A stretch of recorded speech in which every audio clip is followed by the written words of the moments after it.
Would you like a drink? Yes, please. Green juice. Lovely. Thank you. Now I've used some local spinach in this one, so it might taste a little different, a little bit of an antiseptic taste. Cheers. Cheers to that. I'm really keen to get people to consider what their belief systems are,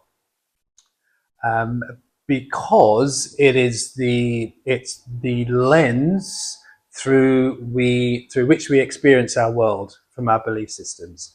So I'm going to ask you about your belief systems, and then let's just start with your belief systems, and then I'm going to ask you about what in particular you think you've got from your dad, because I'm very keen on the male influences in society as a whole. So do you want to talk about what your belief systems are? Are you confident enough to say that? Yeah. Yeah, okay, go on then. What do you think your belief systems are? Belief systems. Okay, what I believe and what I live by, my values. Yeah. I mean, I probably can't recall them all on the spot, but I believe in happiness.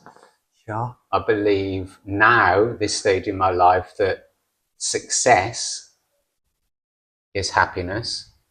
Whereas previously, for me, success would have been, career success. Yes. Maybe relationship success. But actually, I know now, the way I'm fortunate to be working now is that if I'm happy, I'm successful, and it's not about how much money I'm earning. And so say I've done a work project and I love it, I feel happy, and to me that's success. A strong work ethic. I've always had a really strong work ethic, and part of that is not about being successful, it's about doing my bit. And when in my younger years, when I kind of toyed a little bit with politics, that became very clear about what is fair and about doing your bit, and things like paying your taxes. So when I was young, it was really important to me to never kind of be on benefits, because I know other people pay that. So I always feel like it's all part of joining in and being part of one thing. And in my wiser years, I know now that that's part of being part of the universe. So, having as much respect for a plant as I do for an animal.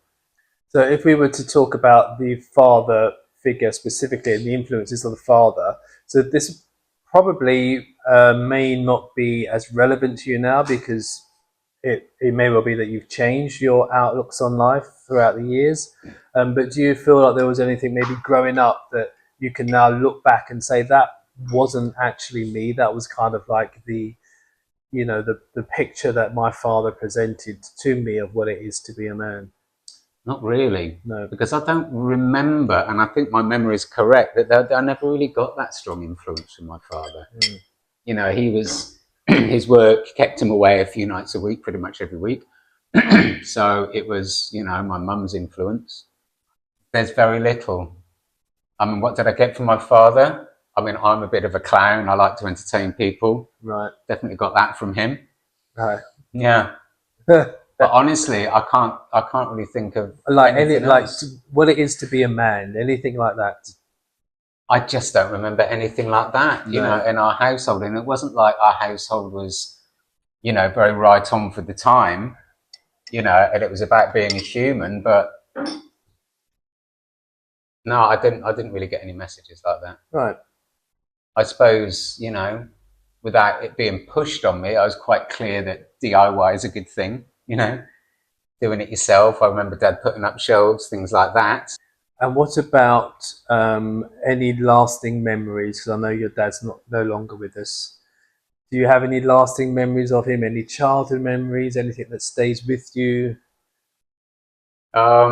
I remember his comb over, and how it used to hang down in his face when we got in the sea. Right. That was entertaining.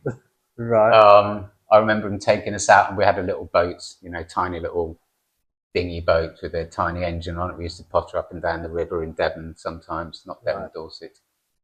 And I remember him going away on his annual conference to Denmark, to the business he worked for, and he'd always bring a gift back for mum, like these little chocolates.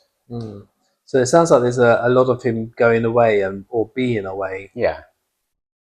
And there was a fair bit of friction between them when they were there. So I suppose maybe because I was a bit of a mummy's boy, when there was a little bit of friction between them, there would definitely be occasions that I remember like I felt like he was in the wrong.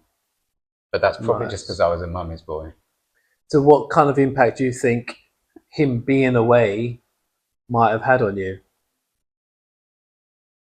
Well, I suppose if we're talking about male influence, it possibly allowed me to just find my own path as a human. And it's not like he didn't have any heavy male energy. It wasn't like that at all. So it wasn't like if he was there, it would have been different, I think. But that's all I can really take from it. Maybe it just allowed me to find my path early before I had to leave home and get away from influences. Right. So I've been thinking about what you said, and you said that you have a strong work ethic.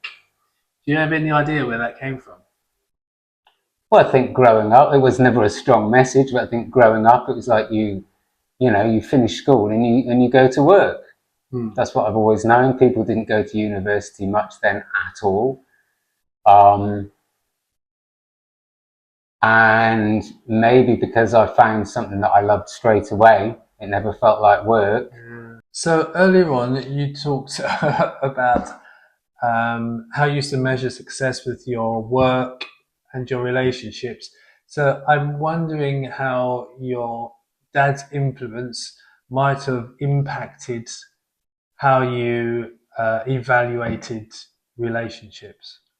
Well, I guess because I didn't see my parents having a very successful relationship. My dad was away a lot, so I suppose it's probably easy to think that, that was a big part of the problem. I know more now, but anyway, what it did make me move towards was my idea of a successful relationship is like being together all the time and happy being together all the time. To the point where in my very early relationships, I thought like we just needed to be in each other's pockets like all the time. And you never had the chance to be a daddy's boy. Do you think if he was around, you might have been a daddy's boy? Probably not. Even though he wasn't around that much, my sister was definitely a daddy's girl. So I think it was that's quite traditional in a way, isn't it? You get daddy's girls and mummy's boys. I think mum was stronger for sure. And she did things I was more interested in, like cooking, sewing, her hair and makeup. I was more interested in that than my dad's selling carpets.